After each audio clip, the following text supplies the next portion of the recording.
Syekh dengan kelompok Wahabiynya melawan Syria bisa menang, melawan Jordan bisa hancur, melawan Libya bisa hancur, melawan Yaman bisa hancur, melawan Afghanistan bisa hancur, tapi melawan negara kesatuan Republik Indonesia, ada para wali, ada cucunya Rasulullah, nggak bakal bisa menang, hancur mereka. Tidak akan menang lawan Indonesia, lawan Nahdlatul Ulama hatta Yahudi tidak akan menang, saudara. Makanya hati-hati ente kalau bicara Indonesia, hati-hati khususnya yang bangsa Hadrami dan Yaman ini, hati-hati nih. Banyak zallatul lisan. Subscribe Hakim Abinada channel. Assalamualaikum warahmatullahi wabarakatuh. Bismillahirrahmanirrahim. Hamdan wa syukran lillah, wa salatan wa salaman ala sayyidina Rasulillah Muhammadin ibn Abdillah wa ala alihi wa ashabihi wa man tabi'a hudahu wa bala. La hawla wa la quwwata illa billah. Rabbi syrah li sadri wa yassir li amri wahlul 'uqdatan min lisani yafqahu qawli wa ba'd. Ma'asyiral mukarramin, para alim ulama, para kiai, para asyraf, para sahadah, para habaib, wabil khusus ingkang kula hormati sahibil fadilah Mbah Yai Marzuki Mustamar, atalallahu baqakum, mudah-mudahan dipanjangkan umurnya, sehat. Yang saya hormati Sayyid Zulfikar, yang saya hormati para ulama, para kiai, pejabat pemerintah. Alhamdulillah wa syukurillah, pada siang hari ini kita semua bersama-sama memperingati haul Mbah Samsuddin Batu Ampar. Mudah-mudahan kita semua mendapatkan barokah beliau dunia akhirat. Allahumma amin ya rabbal alamin. Salawat dan salam marilah kita sampaikan kepada baginda agung Nabi besar Muhammad sallallahu alaihi wasallam. Mudah-mudahan kita termasuk umatnya beliau dunia dan akhirat. Allahumma amin ya rabbal alamin. Saya hanya menambahi saja yang sudah disampaikan oleh Mbah Yai Marzuki. Ada sebuah kejadian peristiwa yang sangat tragis di Indonesia ini. Sebetulnya kejadian itu pernah ada kejadian di Mekah. Kejadiannya apa? Peristiwanya apa? Peristiwanya satu, ada seorang ibu-ibu berasal dari Mesir membawa anaknya umur kira-kira 4 tahun 5 tahun. Kemudian si ibu itu rencana mau berziarah ke Rasulullah sallallahu alaihi wasallam waktu itu di Madinah, ya bukan di Makkah. Begitu mau ziarah, dia menyetop taksi, mobil berhenti, masuk ke dalam mobil.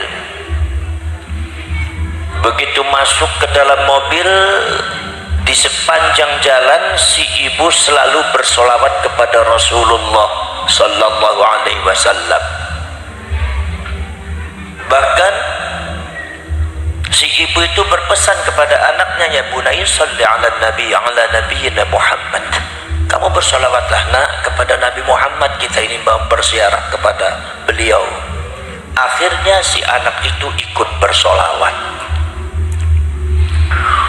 Rupanya si supirnya itu Wahabi.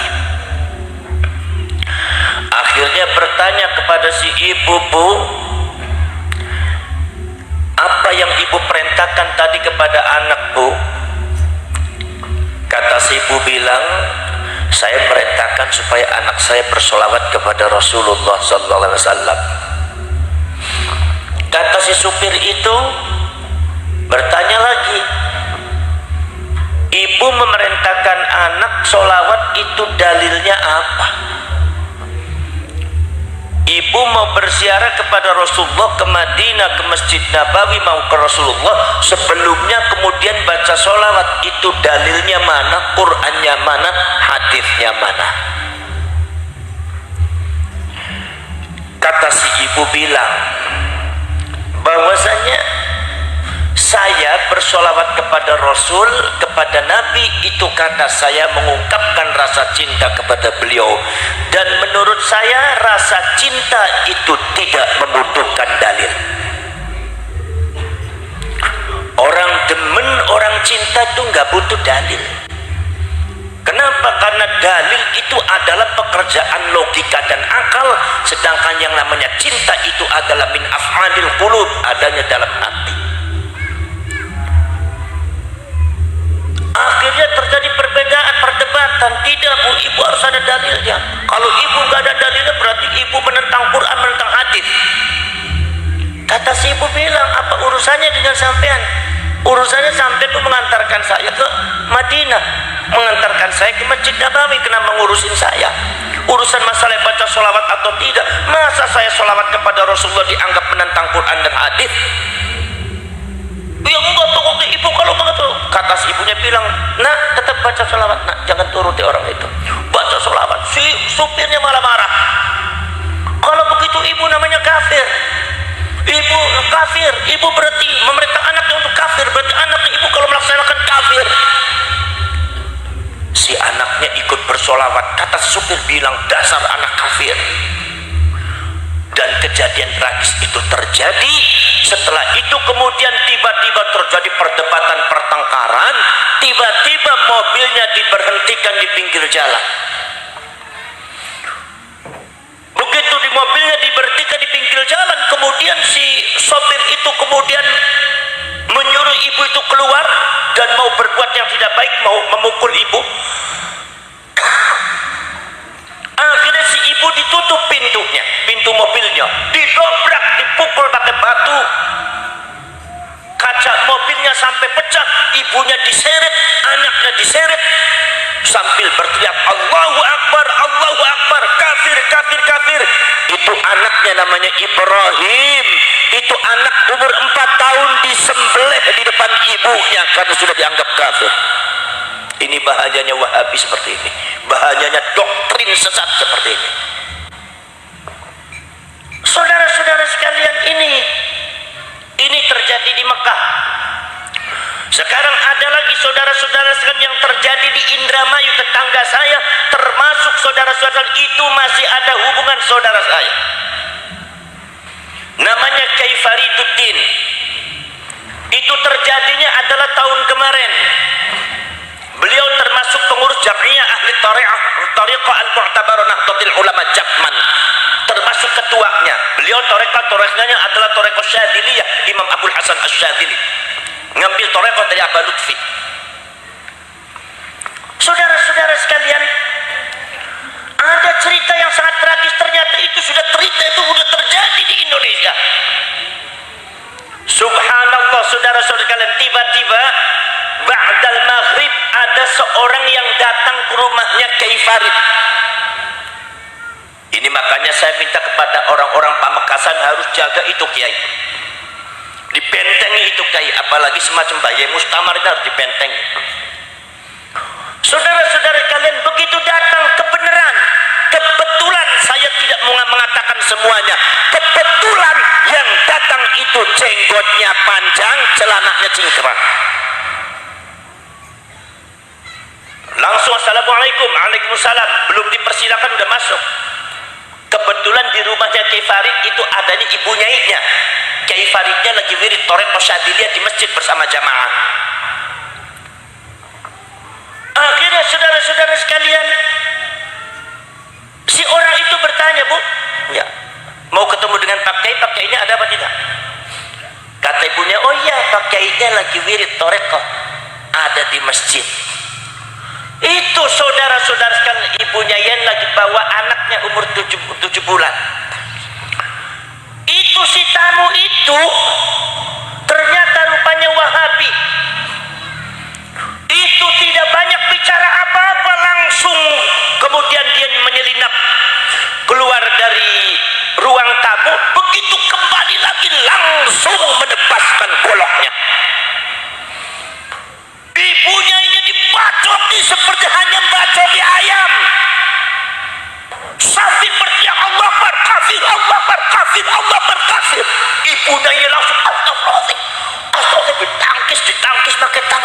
punya Ibu Nyai, sampai Ibu Nyai bacokan yang ada di tubuhnya lebih daripada 21 bacokan. Saya tanya, Islam macam apa orang kayak gitu?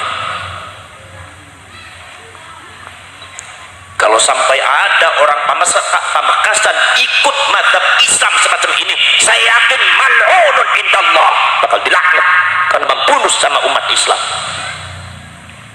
Saudara-saudara sekalian, subhanallah, akhirnya ibunya langsung mengangkat dengan tangannya. Itu anaknya Kiai Farid, umur 7 bulan, Kiai, mau ditebas pakai golok, akhirnya diambil.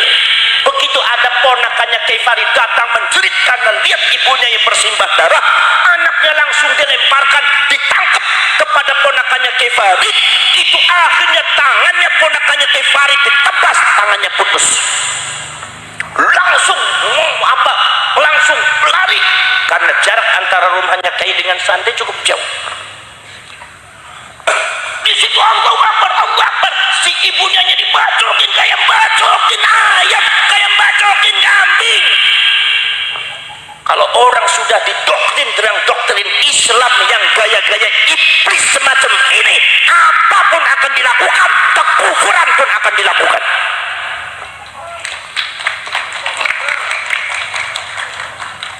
Saudara-saudara sekalian, ini saudara-saudara sekalian, makanya saudara-saudara sekalian, subhanallah, bukan saja mencaci maki para ulama, bukan saja menjelek-jelekkan mazhabnya Kiai, bukan saja meremehkan para ulama, para Kiai NU, bukan sekedar juga menginjak-injak Nahdlatul Ulama, tapi ini sudah arah ke pembunuhan terhadap para ulama NU.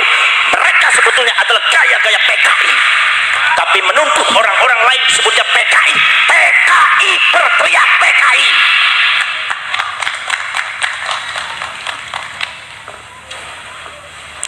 Kenapa ente melotot sama saya? Jangan melotot-melotot kayak gitu. Saudara-saudara sekalian, itu akhirnya saudara-saudara sekalian, saya tahu sendiri. Saya datang ke rumahnya beliau. Begitu saya, subhanallah, kiainya apa ibunya sudah tersungkur, darah bersimbah kemana-mana. Mungkin itu orang menyangka ibunya sudah mati. Itu ibunya hafizah Quran, ngajar hifdzul Quran. Ini Islam macam apa membunuh orang yang hafiz Quran? Islam macam apa membunuh kiai yang para ulama yang membawa nama Islam? Islam macam apa semacam ini? Kalau orang Pamekasan di Majah, ente juga bakal dilaknat oleh Allah. Jangan diam, saudara. Kalau terjadi kezaliman, jangan diam. Kalau terjadi sesuatu yang ada di Indonesia, jangan diam, bergerak. Anda itu bangsa besar. Saudara-saudara sekalian, subhanallah, akhirnya saudara-saudara sekalian, begitu itu ceritanya, orang itu keluar, ibunya tersungkur. Ternyata alhamdulillah, ibunya itu cuma pingsan karena kehabisan darahnya kurang. Waktu saya datang ke situ, begitu ada kabar, saya langsung datang ke rumahnya. Ibu-ibunya saudara sekalian, tangannya saja, di tangannya ada 11 bacokan, jari-jarinya putus semua. Itu jari-jarinya ibunya dibacok kayak bacok ayam. Allah Akbar kafir, Allah Akbar kafir. 10 jari-jari putus semua, dikasih pen di sambung. Saya tanya kepada saudara, ini Islam apa PKI? Islam apa PKI? Orang Pamekasan ini kurang tegas dalam masalah itu. Islam apa PKI? PKI apa Islam? Model begini membawa nama bendera Islam, hancur Islam, guys. Subhanallah, pantesan orang Yahudi menyukai itu mazhab Islam semacam ini. Subhanallah, saudara-saudara sekalian, akhirnya pada waktu saya datang ke situ, ibunya itu tangannya tebus semua. Dia bilang sama saya, Gus, ini tangannya, jarinya putus semua, Gus, ini sudah disambung sama pen. Di kepalanya, dibacok kepalanya ada 6 bacokan. satu bacokan yang sebelah kiri itu menganga terbuka, makanya ibunya ini tidak begitu konsentrasi, kalau ngomong masih agak ngawur. Kenapa? Sebab sudah mengenai syaraf. Kalau ada apa-apa sama ibunya sampai kesadarannya hilang, sebagai dia adalah sebagai gudang daripada Quran, mengajari anak santrinya hifdzul Quran, ngajari Quran, ini orang mal'un indallah, bakal dilaknat kepada Allah Subhanahu wa taala. Luar biasa ini, subhanallah. Orang semacam ini diikuti orang-orang zaman sekarang. Gimana Kiai? Ya menjual takbir katanya itu. Saudara-saudara sekalian, subhanallah, saya ke sana itu Bu, itu kepalanya itu ada 6 bacokan Kiai, yang satunya menganga Kiai. Ibunya ini enggak begitu sadar kalau ngomong, karena mungkin syarafnya kena. Subhanallah, ini orang hafidhah Quran diperlakukan seperti ini. Saudara-saudara sekalian, sampai akhirnya saudara-saudara sekalian, akhirnya orang itu keluar dari rumahnya ibunya ini dibiarkan bersimbah darah. Itu ceritanya dia langsung mengejar Kiai Farid. Itu Kiai Faridnya lagi ada di Masjid Wirid Thariqah Syadziliyah. Dia langsung membawa golok datang masuk ke masjid. Itu semua jamaah ditendang, diterobos. Dia bilang Allahu Akbar, Allahu Akbar, Kiai Farid kafir. Kiai Farid dan langsung ditekap dengan tangannya. Itu lehernya digorok pakai golok, digorok pakai celurit Pak. Allahu Akbar kafir, Allahu Akbar kafir, Allahu Akbar kafir, seperti gorok kambing. Subhanallah, ini orang macam apa ini di Indonesia ini? Likulli sakit nakit, ada barang yang jatuh mesti ada yang mungut Kiai. Subhanallah, luar biasa saudara-saudara sekalian. Akhirnya saudara-saudara sekalian, di sini saudara-saudara sekalian, begitu saya datang, begitu lihat Kiai Farid, ternyata di sininya ada gorokannya ada 9 gorokan.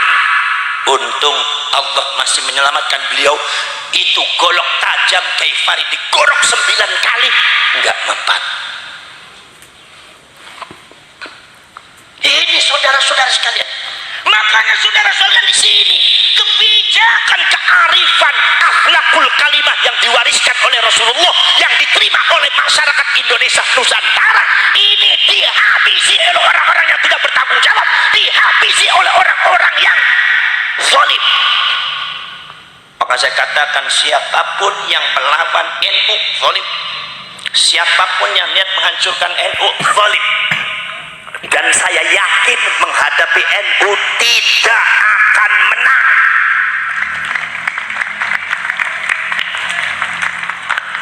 Menghadapi NU gak bakal menang. Saudara-saudara sekalian, itu saudara-saudara sekalian. Maka dari itu kita semua masyarakat Pamekasan hati-hati terhadap mazhab yang semacam itu.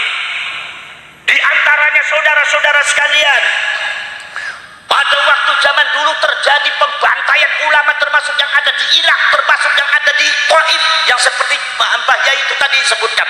Dan di mana-mana terjadi pertempuran saling mengkafirkan. Kenapa Afghanistan negaranya hancur? Karena antar umat Islam saling mengkafirkan. Kenapa Libya hancur? Karena umat Islam saling mengkafirkan. Karena yang datang semuanya Wahabi, Wahabi, Wahabi, sebelah sini Wahabi, sebelah sini Wahabi. Ada yang menyatakan dirinya adalah Jundullah, pasukan Allah, yang dirinya mengatakan Laskarullah, ini laskarnya Allah. Kata Jundullah mengatakan laskar Allah kafir, kata laskar Allah mengatakan Jundullah munafik. Perang membunuh antar umat Islam. Hancur itu Yaman, hancur itu Libya, hancur itu Syria, hancur itu Afghanistan, hancur itu Jordan, hancur itu Mesir. Saudara-saudara sekalian, kita lihat negara Islam di mana-mana hancur, sampai kita malu. Begitu ada terjadi perperangan yang ada di Syria, orang Islam banyak minggat, larinya kemana? Ke Eropa. Mereka lebih aman, lebih tenang hidup di Eropa.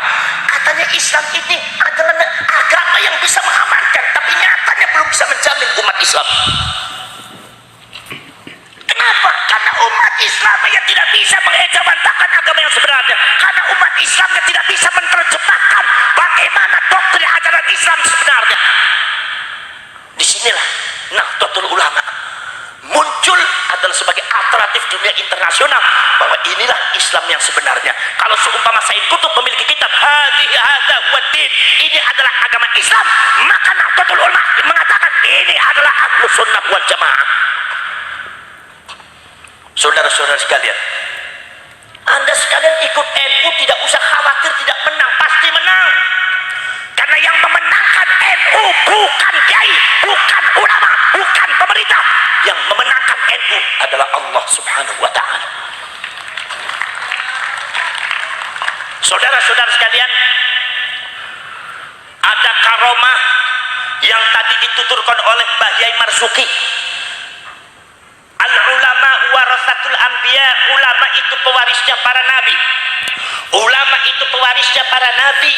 Kata Al-Imam Ahmad An-Naqsyabandi, seorang ulama besar mazhab Thariqah Naqsyabandiyah, kitab yang terkenal Al-Jami'ul Usul fil Auliya, mengatakan aimin jihadil khususiyah, bahwasanya ulama mewarisi nabi bukan sekedar dari apanya, tetapi dari segi khususiyahnya. Khususnya apa? Orang pada waktu zaman dahulu yang disebut dengan al-insanul mukhtar, manusia yang dipilih oleh Allah Subhanahu wa taala, tidak semuanya bisa jadi nabi, tidak semuanya dipilih oleh Allah, maka dijadikan nabi, diberikan oleh Allah Subhanahu wa taala apa yang disebut dengan khususiyatun nubuwah, keistimewaan kenabian. Ini adalah tidak semua Allah memberikan kepada seluruh manusia, hanya manusia yang dipilih oleh Allah Subhanahu wa taala. Dari khususiyatun nubuwah turun jauharatun nubuwah, mutiara-mutiara kenabian. Dari jauharatun nubuwah turun apa yang disebut dengan at-ta'alimul ilahiyah, pelajaran langsung dari Allah Subhanahu wa taala, atau yang disebut juga khirqatus sufiyah, al-khirqatus syarifah, keluar biasaan, yaitu keistimewaan. Kalau seumpama keluar dari para nabi dan para rasul disebut mukjizat, kalau keluar dari para ulama disebutnya karomah. Makanya para nabi, para rasul punya mukjizat, mukjizat yang tidak boleh masuk akal, mukjizat yang luar biasa, di luar batas akal manusia. Kenapa? Ini maksudnya apa? Karena khususiyatun nubuwah ini membuahkan apa yang disebut oleh Imam Ahmad, nusratum minallah, pertolongan dari Allah.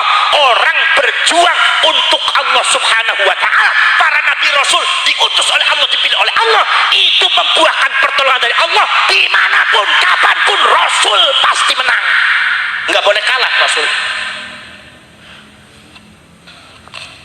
Nabi Adam itu mondok sama Allah itu lahdatan yasiratan, baru sebentar aja.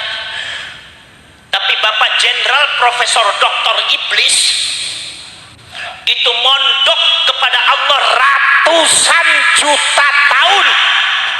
Ketika iblis sombong meremehkan Nabi Adam, kezaliman terjadi, maka Nabi Adam sebagai nabi memiliki khususiyatun nubuwah, diberikan oleh Allah keistimewaan kenabian. Walaupun Nabi Adam usianya lebih muda, walaupun Nabi Adam mengaji sama Allah cuma sebentar saja, tapi Nabi Adam memiliki nusratum minallah, pertolongan dari Allah untuk melawan iblis. Adam harus menang, iblis harus kalah. Itu kehendak Allah.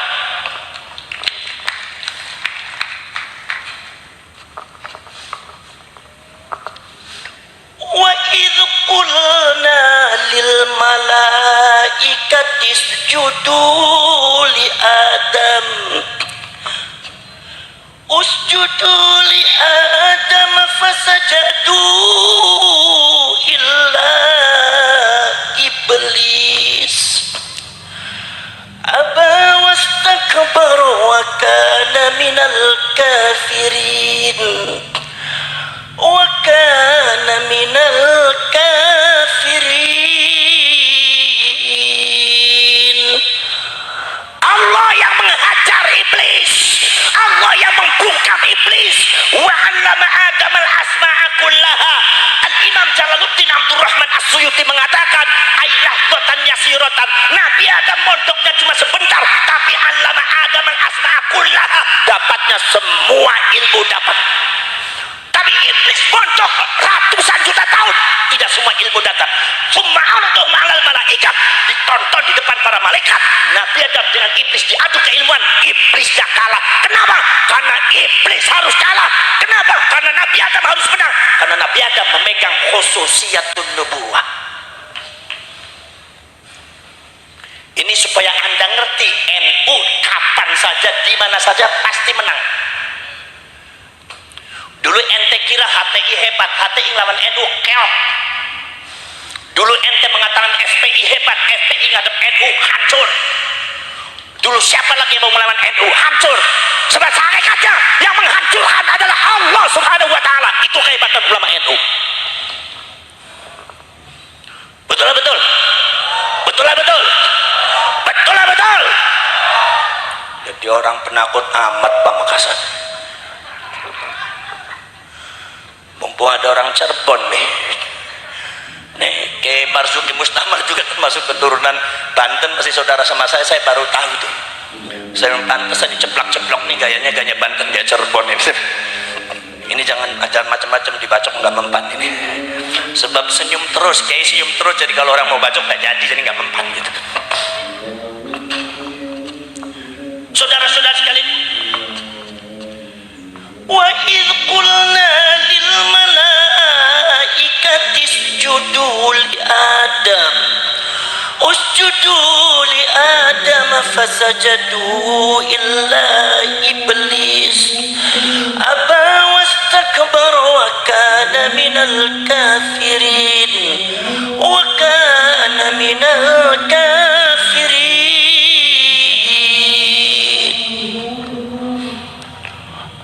Iblis dihancurkan oleh Allah karena Nabi Adam memegang khususiyatun nubuwah, bukan sekedar Nabi Adam, saudara.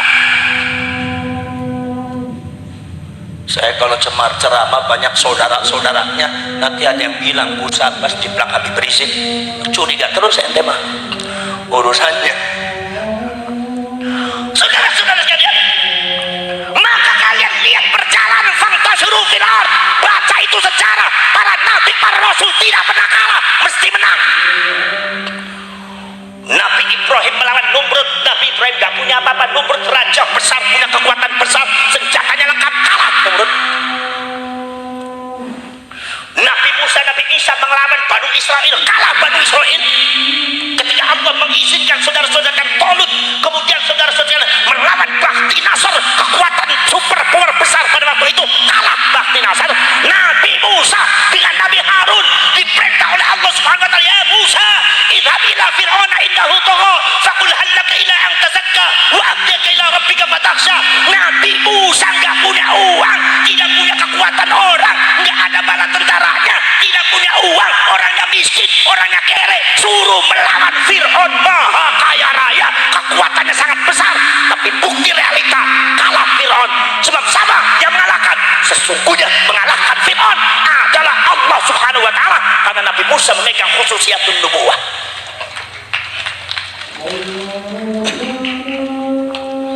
Termasuk Nabi kita semua, saudara-saudara kalian, Nabi kita semua, Nabi Muhammad SAW, perang apa saja menang. Ada perang Badar, Nabi Muhammad kekuatannya cuma 3.000 orang, tidak punya senjata yang lengkap, paling-paling yang bawa kuda cuma 12 orang, yang bawa panah paling-paling cuma 20 orang, paling-paling juga yang bawa tombak paling-paling 11 orang. 3.000 orang semua, kebanyakan jalan kaki, paling senjatanya batu, melawan 30.000 orang, 10 kali lipat senjata lengkap. Tapi Nabi Muhammad harus menang, makanya menang, gak boleh kalah. Makanya saya kalau membaca sejarah NU menang terus, memang NU harus menang. Makanya yang memenangkan NU itu bukan kiainya, tapi Allah. Kalau NU mengandalkan kiainya, nggak bakal menang. Wong kiainya keluar 5 tahun sekali, kalau ada pemilu doang. Kalau ada pemilu, kiai NU keluar semua.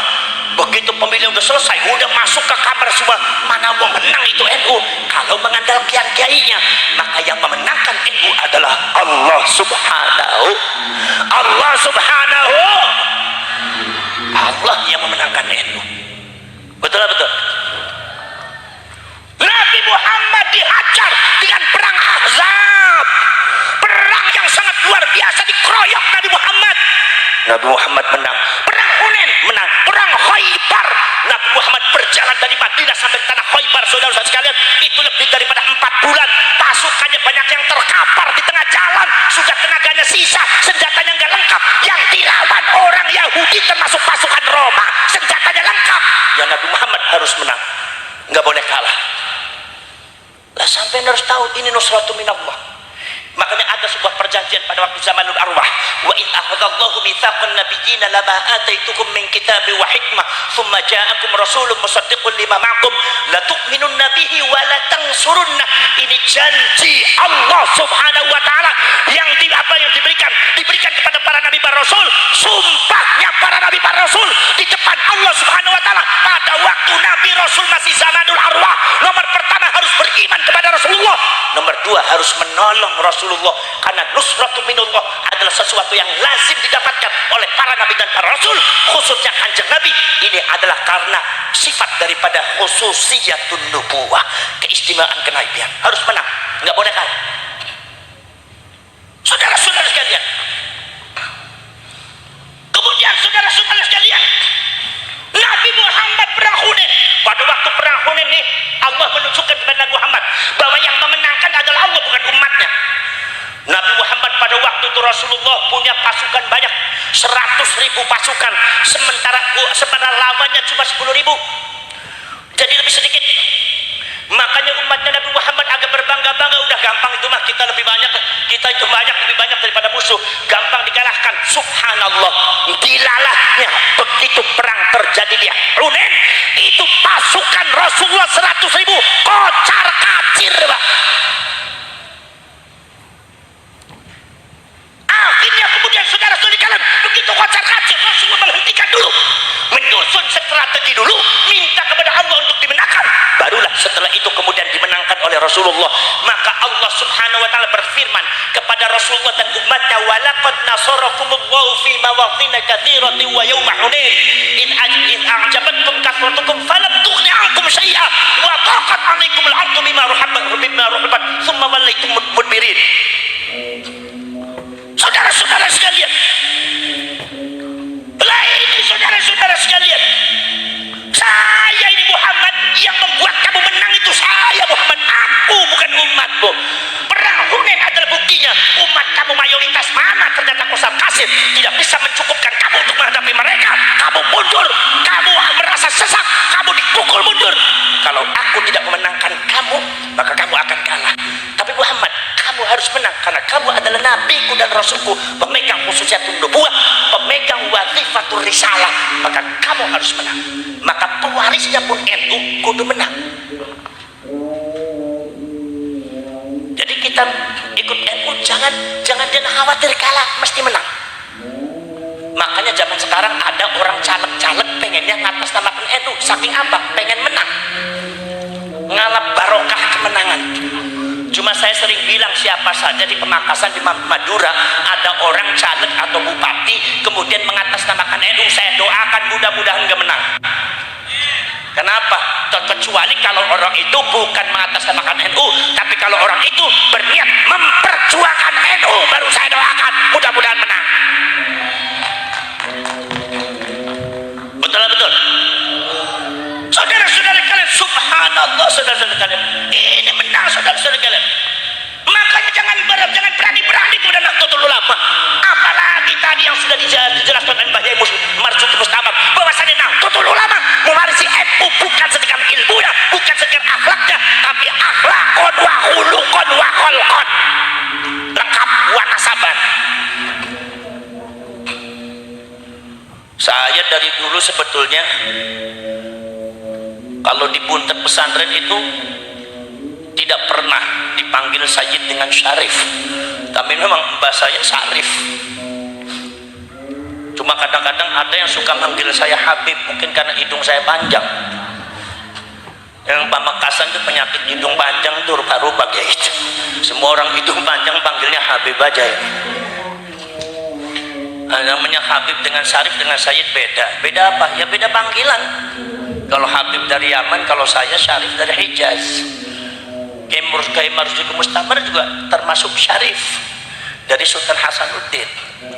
Walaupun Kiai Mustamar itu seumpama dari ibunya, tapi di dalam syarif itu nggak ada istilah laki-laki dan perempuan, sama saja syarif.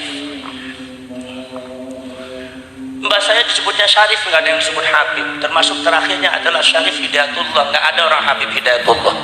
Saya mau ziarah ke Habib Hidayatullah, nggak ada, cuma syarif. Betul. Jadi jangan panggil saya Habib, kalau mau menghormati panggil aja Syarif. Karena itu Syarif, kalau saya panggil Habib menyalahi originalitas saya.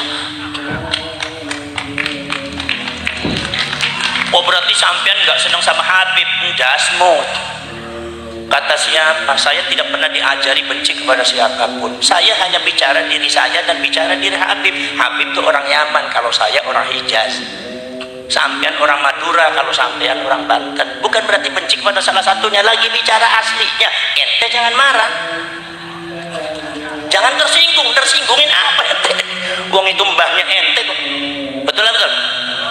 Ya, jadi kalau saya tidak mau dipanggil Habib, kenapa sebabnya? Orang saya bukan dari Hadramaut, saya dari Hijaz. Orang Hijaz beda, panggilnya Syarif. Muhammad Abbas bin Fuad bin Hasim bin Mansur bin Saleh bin Muta'ad bin Syarif, Abang Nuruddin bin Syarif, Muridin bin Syarif, Ali bin Syarif, terus Abdul Rahman bin Suluh Syarif sampai Muhammad Arifin bin Syarif, Hidayatullah bin Syarif, Abdullah, semua Syarif, nggak ada Habib. Karena memang orang Hijaz memanggil Dzurriyyatur Rasul itu adalah dengan julukan Syarif, bukan Habib. Habib itu adanya di Yaman. Ya, Syarif Hussein. Dan ada lagi mengatakan, Gus sampean itu punya sampean itu punya marganya apa? Loh saya nggak ada marga. Nggak ada marga. Ya marga saya nisbat aja Asy-Syirboni Al-Jawi beres. Kenapa? Sebab yang namanya Syarif itu di marga Sayyidina Husain itu ma'indana tamayyuzat. Kami tidak memiliki satu ciri-ciri yang membedakan. Jadi nggak ada marga. Makanya seluruh Syarif dan Sayyid di Indonesia nggak ada marganya. Semuanya adalah dari yang dinisbatkan dari tempat. Sayyid Rahmatullah Sunan Ampel yaitu adalah Al-Jawi, Jawa. Syarif Maulana As-Samarqandi, Ibrahim As-Samarqandi, Sayyid Ibrahim As-Samarqandi Samarkand, itu jenisbatnya kepada kampung. Kemudian juga ada lagi yaitu Sayyid Maulana Al-Maghribi, Maghrib. Makanya Abuya Muhammad Al-Hasani Al-Makki, ya Al-Makki, maka nggak ada. Nah bedanya kalau sumpah yang ada di Yaman, Habaib itu punya marga, yaitu ada Segaf, ada Antos, ada itu. Bukan benci, bukan mengente kayak gitu, saya nggak punya marga, nah ente punya marga. Jadi kalau saya disebut seperti ente, yang nggak bisa karena saya nggak punya marga. Jadi saya itu disebutnya apa? Disebutnya ya udah ya masa ya Al-Buntati Al-Tandawi, benda kerep, Asy-Syirboni, udah enak nggak enak yang penting Asy-Syirboni gitu. Nah itu dari Hijaz beda. Dulu mbah saya disebutnya Maulana Sayyid Syarif Makhdum Gunung Jati, Makhdum termasuk Sunan Bonang, Makhdum Ibrahim. Itu adalah bukan julukan Yaman, tapi itu adalah julukan Asia Tengah, Persia dengan Uzbekistan. Kalau AA itu jurusan Sunda, kalau Lora itu Madura. Jadi ente kalau manggil saya itu orang Sunda ya panggilnya AA, jangan Lora. Itu maksudnya. Bukan berarti menghina salah satunya, bukan, lagi ngomong yang benar kok ente yang disalahin terus nih. Makanya ente jadi orang jangan sensitif, jangan mudah tersinggung ente. Betul. Nah itu aja Syarif, ada Sayyid. Nah itu saudara-saudara kalian. Makanya kalau ada orang manggil saya Habib, bingung juga saya. Habib dari mana saya? Saudara-saudara sekalian, nah itu saudara-saudara kalian. Iya Allah Subhanahu wa Ta'ala. Nah itu kemudian kata Imam Ahmad An-Naqsabandi mengatakan bahwasanya summan basatot ila ummatihi, itu khususiyatun nubuwah, itu adalah disebarkan oleh Allah, diturunkan kepada umatnya Rasulullah. Siapa? Al-Insanul Mukhtar, manusia yang dipilih oleh Allah Subhanahu wa Ta'ala. Tidak semuanya orang mendapatkan yang disebut para ulama, para kiai, yang disebut khususiyatul wilayah, keistimewaan kewalian, kedekatan dengan Allah Subhanahu wa Ta'ala. Khususiyatul wilayah ini, maka saudara-saudara kalian, kalau ada orang para ulama jadi kiai, jadi lora kayak di Madura, itu saudara-saudara sekalian berarti itu pilihannya Allah. Enggak semua orang bisa jadi kiai, bisa jadi ustadz. Orang pengen kaya, semua pengen kaya. Tapi ustadz bangga kaya nggak apa-apa, yang penting ngurusin umat, yang penting ngurusin musola dan masjid, yang penting ngurusin santri. Semua orang mah pengen kaya. Makanya ditermakan seluruh ustadz kiai itu hidupnya ditermakan untuk agama Allah. Nggak ada yang nggak semua orang bisa mampu jadi kiai, jadi ustadz. Saudara-saudara sekalian, dari khususiyatun wilayah itu adalah turun jauharatul wilayah. Dari jauharatul wilayah ini turun at-ta'alimul ilahiyah, pelajaran langsung dari Allah. Sebagaimana Nabi Adam bisa mendadak jadi lebih pintar daripada para iblis, itu kemudian termasuk Rasulullah memiliki satu keistimewaan ajaran keilmuan dari Allah secara langsung. Maka Rasulullah tidak pernah belajar, tapi pintar sendiri. Rasulullah tidak pernah belajar ilmu politik, pintar politik. Tidak pernah belajar ilmu tata negara, pintar ilmu tata negara. Tidak pernah belajar masalah hukum dan undang-undang, tapi justru hukum dan undang-undang berasal dari daunnya Rasulullah SAW. Kenapa? Ini yang disebut at-ta'alimul ilahiyah. Kalau turun kepada para ulama dan para wali, yang disebutnya ilmu laduni. Jadi ilmu laduni keluar setelah mendapatkan khususiyatul wali wilayah. Anda harus jadi kiai dulu, jadi ulama, mondok di pesantren, baru dapat ilmu laduni. Kalau di Pamekasan beda lagi. Orang pengen dapat ilmu laduni, nggak mau mondok ke kiai, pengennya wirid zikir di atas pohon kelapa 41 hari 41 malam. Begitu turun itu yang namanya rambut gosong semua, disambar beledek 7 kali. Rasain lo. Betul Bu? Subhanallah. Ini saudara-saudara sekalian, at-ta'alimul ilahiyah. Kemudian apa yang disebut khirqatus syarifah, al-khirqatus syarifah, yaitu ada ketika keluar dari para nabi disebutnya mukjizat, ketika keluar dari para ulama disebutnya adalah karomah. Inilah yang dikatakan oleh Imam Ibnu Arabi, mengatakan bahwa karomatul ulama'i wal auliya qit'atun min mu'jizatin nabi. Karomahnya para ulama, para wali adalah percikan dari cahayanya, mukjizatnya Rasulullah Nabi Muhammad SAW, karena min jihatil khususiyah. Termasuk apa? Termasuk nusratum minallah, pertolongan dari Allah.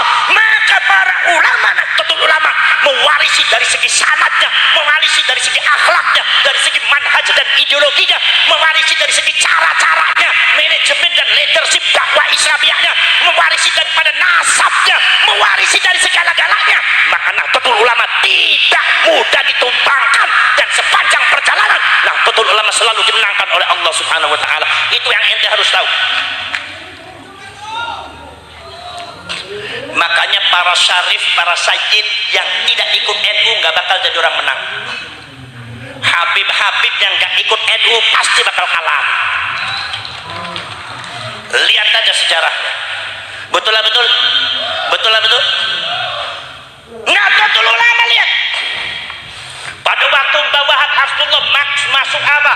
Yaitu adalah masuk, saudara-saudara, masuk, yaitu adalah nasakom, ideologi kebangsaan kenegaraan yang diciptakan oleh Bung Karno.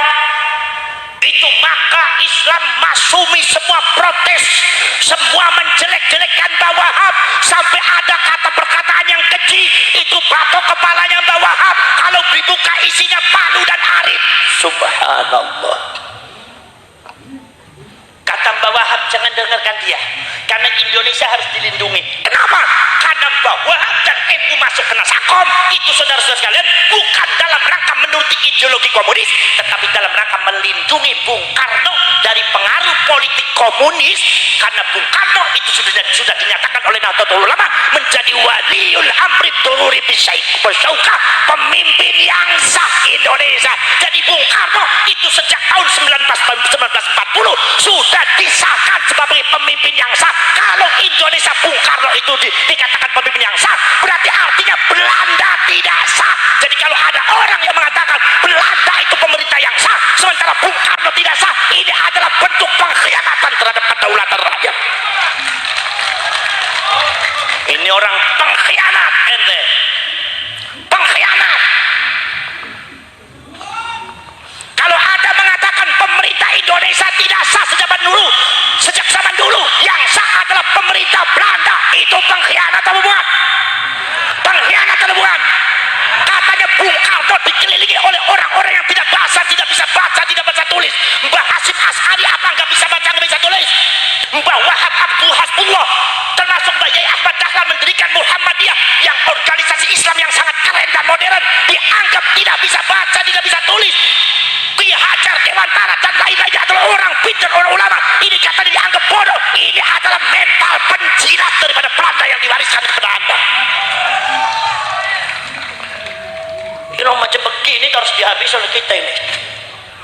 Ada orang ngomong-ngomong depan saya begitu kaplok sekali, perang-perang itu sudah menginjak itu. Betul betul betul betul. Berani nggak melawan orang kayak gitu? Berani tidak kita menghadapi pengkhianat berani tidak? Berani ada tidak? Lawan apa diam? Lawan, jangan diam sampean. Diam habis sampean Madura.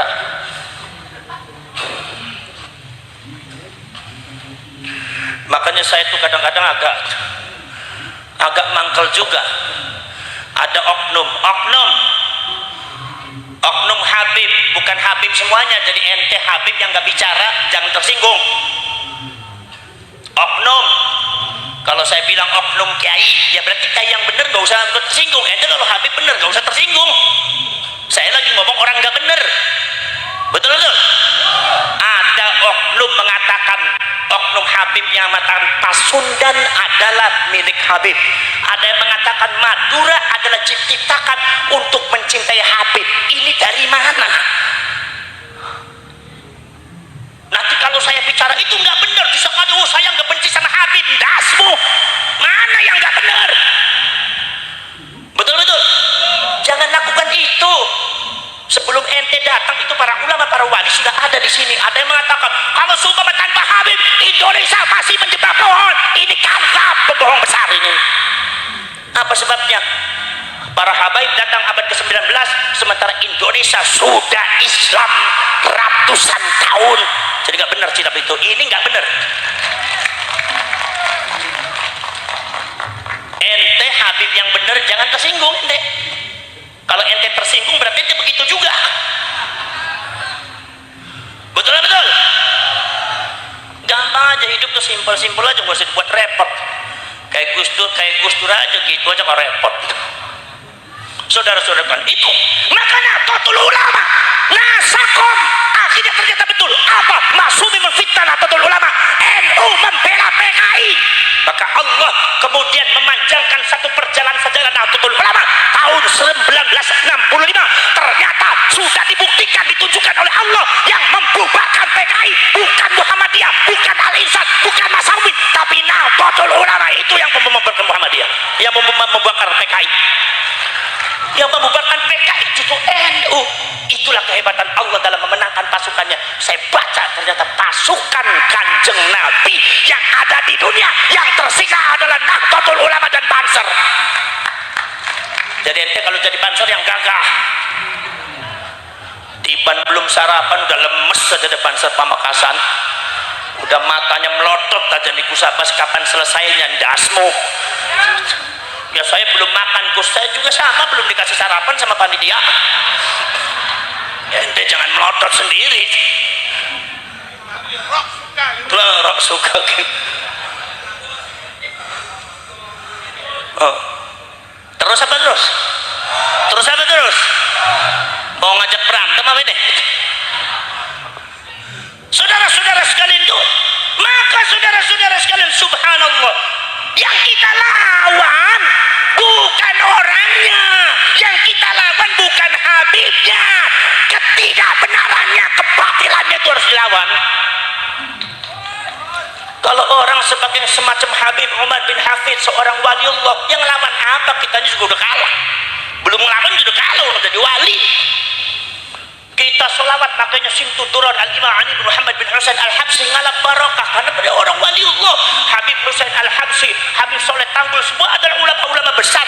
Nggak ada urusan dengan beliau-beliau, kita akan bertabaruk kepada mereka. Tapi ini yang nggak benar, yang batil, mulutnya harus disumpel oleh kita semua.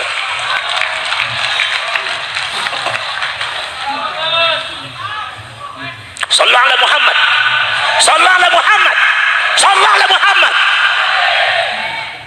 Saya juga ngerti sama panitia. Ini orang Pamekasan gak ada yang berani, makanya ngundang dari Cirebon, gitu aja dah. Saya bilang sama panitia nih, ini orang Pamekasan kecing-kecing amat, penakut amat. Oh gitu. Ini ada yang pro. Kalau beliau yang bicara saya percaya, karena beliau orang Banten, sepercaya aja dah. Saudara-saudara, itu saudara sekalian. Nahdlatul Ulama melawan Orde Baru dipecundangi oleh orang Orde Baru 32 tahun dimarginalisasi. Ngerti marginalisasi, Bu? Marginalisasi ngerti? Nggak ngerti? Ya udah lanjut aja, lanjut. Gak usah dipikirin dah. Ngerti nggak ngerti, manggut beres, dapat pahala. Saudara-saudara sekalian, 32 tahun Soeharto secara sistematis mengkebiri, memarginalkan NU, mengampleskan NU. Tapi saya tanya, yang hancur NU apa Orde Baru? Jawab. Orde Baru apa NU? Jawab. Orde Baru. NU semakin kuat, semakin berkibar. Sekarang Nahdlatul Ulama sudah memiliki cabang di internasional, lebih daripada 50 negara sudah dari NU, bahkan mampu meng-NU-kan Afghanistan. Apa Yahudi nggak takut sama orang NU ini? Tahun yang akan datang Yahudi berhadapan dengan NU, Amerika berhadapan dengan NU, bukan dengan yang lainnya, dengan NU. Tapi saya yakin Yahudi dengan kelompok Wahabiyah melawan Syria bisa menang, melawan Jordan bisa hancur, melawan Libya bisa hancur, melawan Yaman bisa hancur, melawan Afghanistan bisa hancur. Tapi melawan negara kesatuan Republik Indonesia, ada para wali, ada cucunya Rasulullah, nggak bakal bisa menang, hancur mereka. Gak akan menang. Makanya hati-hati ente kalau bicara Indonesia, hati-hati. Khususnya yang bangsa Hadrami dan Yaman ini, hati-hati nih. Banyak zallatul lisan. Saya juga dari Hijaz, tapi saya juga dari pribumi. Walau kana irumuhum belsekan wa kulituhum buseman. Betul lah, betul. Saudara-saudara, ini Kiai Marzuki walau kana irumuhum blesetkan wa kulituhu buseman, ini min jumlatis syarif ya ini. Saudara-saudara sekalian, itu tidak akan menang lawan Indonesia, lawan Nahdlatul Ulama hatta Yahudi tidak akan menang, saudara. Kenapa? Sudah dibuktikan.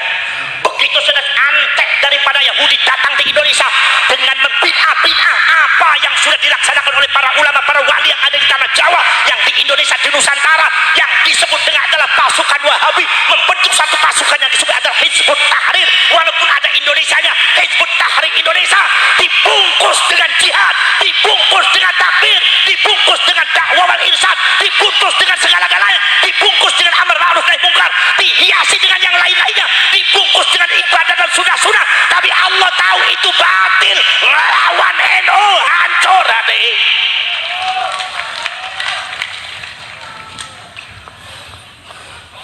Setelah HTI kemudian muncul lagi apa? FPI, Front Pembela Islam. Di belakang yang gak tanggung-tanggung para habaib yang mengklaim dirinya sebagai cucunya Rasulullah SAW berteriak-teriak mulai melawan Nahdlatul Ulama, menjelek-jelekan Kiai NU, berkata tidak benar kebatilan, walau karena dia mengaku dirinya cucunya Rasulullah, tapi Allah tahu gerakannya, harokahnya, cara-caranya batil di depan Allah, dihancurkan itu FPI. NU tetap berkibar, betul lah betul? Betul lah betul? NU tidak ada urusannya dengan FPI, sebab yang menghancurkan FPI bukan NU, siapa? Allah. Betul? Betul? Yang mencintai habaib siapa? Yang menghancurkan FPI siapa? Allah, bukan NU. Mulut rewel amat, salah terus orang Pamekasan kalau ngomong. Saudara-saudara ini, saudara sekalian, maka saudara jangankan FPI dan HTI, Orde Baru, Nahdlatul Ulama melawan kekuatan superpower sekutu 1945 ada di Surabaya. Siapa yang berani ngelawan sekutu? Maju. Model kayak gini udah mundur aja kan? Dipaku sama barokah aja bingung aja nih. Barokah nanti mau ngelawan kualat ente, udah ente nggak bisa ngelawan, udah goloknya turun semua, dah celurit nggak dijalanin apa kualat. Saudara-saudara sekalian, Nahdlatul Ulama melawan sekutu. Sekutu itu kekuatan super power, sampai detik ini tidak ada yang mampu melawankan sekutu. Subhanallah. Libya, Italia lawan sekutu, Italinya mundur. Di India, Inggris lawan sekutu, Inggrisnya hancur. Jepang, Nagasaki, Hiroshima dibom oleh sekutu. Hancur itu orang Jepang. Nahdlatul Ulama melawan sekutu di Surabaya. Kekuatannya lengkap, senjata NU tidak ada. Ini supaya ente tahu bahwa saya Nahdlatul Ulama itu mewarisi Rasulullah di dalam masalah nusrah, yaitu kemenangan dari Allah. Karena NU harus menang, supaya ente tahu. Ceritakan sejarah masalah itu. Subhanallah, saudara-saudara sekalian, begitu ceritanya saudara-saudara sekalian. Sekutu dengan kekuatannya, Inggrisnya sudah menebarkan pamflet bahwa Indonesia diberi waktu 2 kali 24 jam harus tunduk. Senjatanya yang sisa daripada Jepang harus diserahkan pada sekutu dan Inggris. Masya Allah, bergelaklah kiai-kiai NU. Bung Karno ketakutan, Pak Dirmannya bingung. Akhirnya Bung Karno datang kepada Pak Dirman. Pak Dirman, kalau begini mah kita nggak mampu melawan sekutu. Bagaimana kalau sementara ini Indonesia dikasihkan sama sekutu, nanti kemudian ada nego-nego lagi. Kata Pak Dirman, Pak Karno jangan seperti itu Bung Karno. Stop omongan Anda. Ya kita punya kekuatan, tidak punya kekuatan. Kita memang tidak punya kekuatan senjata Pak Karno. Kita memang sangat kurang persediaan militernya, tapi kita masih punya kekuatan senjata spiritual, yaitu adalah kaum santri Nahdlatul Ulama. Pertolongannya langsung dari Allah. Bung Karno langsung takbir Allahu Akbar. Betul. Mari kita ke Basim. Begitu ke Basim Asari, Basim itu langsung muncul. Kemudian Basim menghubungi para ulama, para kiai, termasuk juga Bang Abbas Buntet pesantren. Langsung setuju para ulama, kibarkan, turunkan resolusi jihad. Membela Indonesia adalah sama dengan jihad fisabilillah. Nahdlatul Ulama. Begitu Basim mengatakan, ya ayuhan nahdiyun wah nahdiyat wal muslimun wal muslimat infiru khifafan wa thiqala wajahidu bi amwalikum wa anfusikum fi sabilillah. Cangcut Taliwondo, Icoroyoyo, kibarkan bendera Anda, bintang 9 di atas kepala Anda. Icoroyoyo di bawah bendera merah putih sangsaka yang yang sangat barokah, di bawah banjinya para ulama. Sekutu mau menguasai kita, di belakangnya ada Inggris dan ada Belanda, akan menguasai negara kita kembali, akan merubah Indonesia, merubah agama kita, agama Islam, dengan ucap bismillahirrahmanirrahim, senjata apa adanya, bismillahirrahmanirrahim, di bawah panji para ulama. Kita bergerak, serbu mereka semua datang ke Surabaya. Semua datang ke Surabaya, panggilannya menggema kemana-mana. Dari Pamekasan langsung jawab, siap gerak, gerak. Mbak Asyik Asari sudah menunggu ada di Surabaya. Mari kita pada penderekan para ulama, para kiai, kita berbaris berdaya, siapkan pasukan, maju jalan.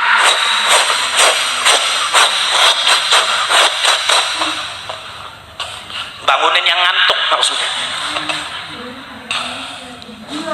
Subhanallah, saudara-saudara sekalian. Itu saudara-saudara sekalian. Kemudian saudara-saudara sekalian, dari Buntet pesantren datang langsung maju jalan.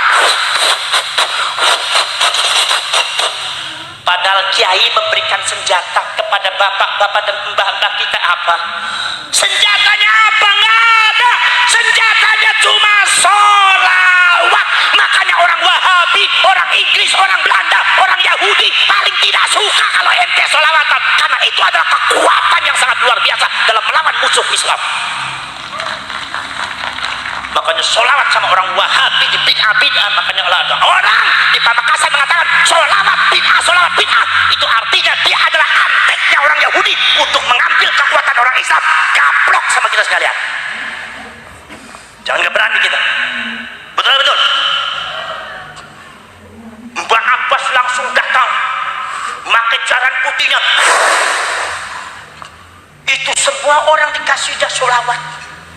Anak sabirun lil الهدى والرشد أنادي شباب الجهاد الجهاد أبيد الخنا والهوى والفساد وأمضي إلى الله من دون زاد سوى تقوى ربي ليوم المعاد سوى تقوى ربي ليوم المعاد.